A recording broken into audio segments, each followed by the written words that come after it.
In 2016, oil-related revenues are expected to contribute 820 billion naira. Non-oil revenues, comprising company income taxes, value-added tax, custom excise duties, and federation account levies will contribute 1.45 trillion naira. Finally, we are enforcing strict compliance with the Fiscal Responsibility Act 2007 and public expenditure reform in all MDAs. We have projected up to 1.51 trillion from independent revenues. Although we are working to diversify our economy, we will not lose sight of the need to restructure the oil and gas sector, which has been marred by corruption and plagued with inefficiencies. Accordingly, I have directed the Petroleum Product Pricing Regulatory Agency, PPPRA, to adjust its pricing template to reflect competitive and market-driven components.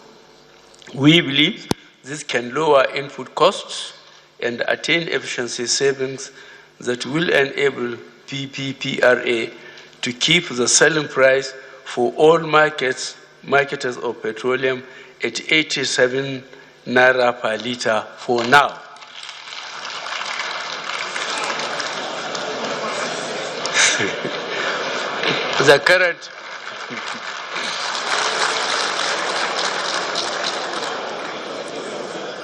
The current fuel scarcity, with long queues at petrol stations all over the country, causing social dislocation, is very unfortunate.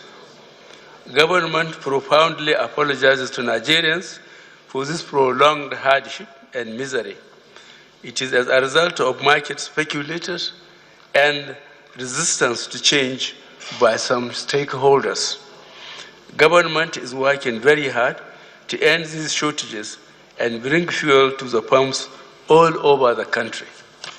I have also directed the NNPC to explore alternate funding models that will enable us to honor our obligations to joint ventures and deep offshore fields.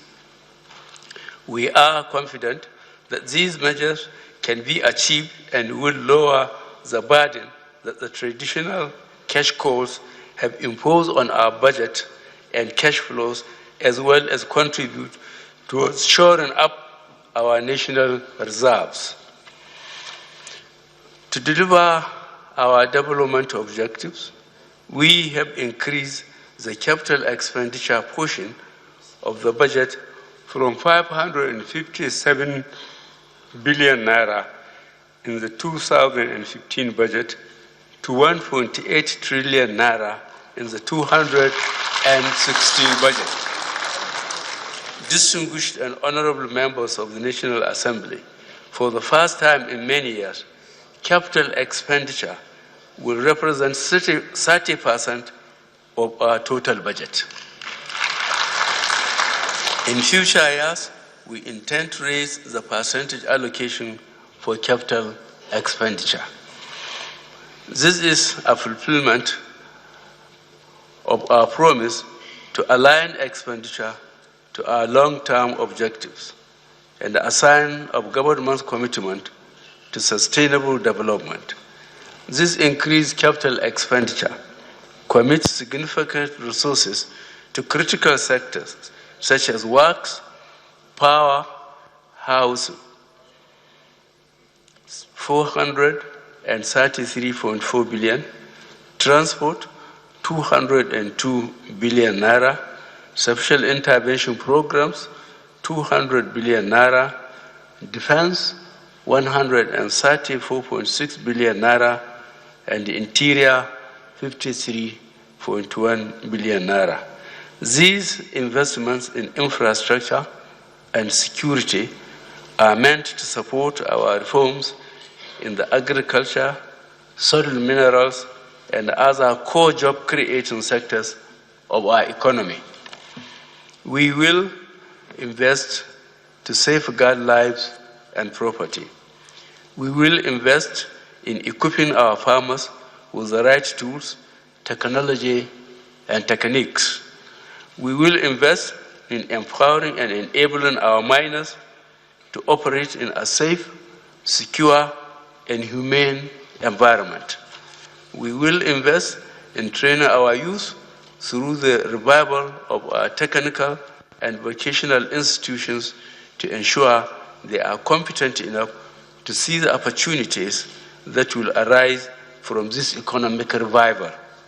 Indeed, the future looks bright, and I ask that we all work together to make this vision a reality.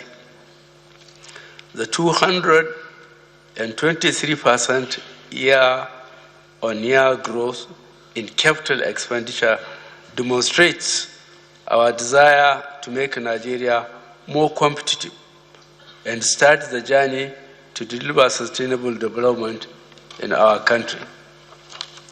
In fulfillment of our promise to run a lean government, we have proposed a 9% reduction in non-debt recurrent expenditure from 2.59 trillion naira in the 2015 budget to 2.35 trillion in 2016 budget. Furthermore, we have budgeted 300 million naira for social intervention programs, which takes the total amount for non-debt recurrent expenditure to 2.65 trillion naira.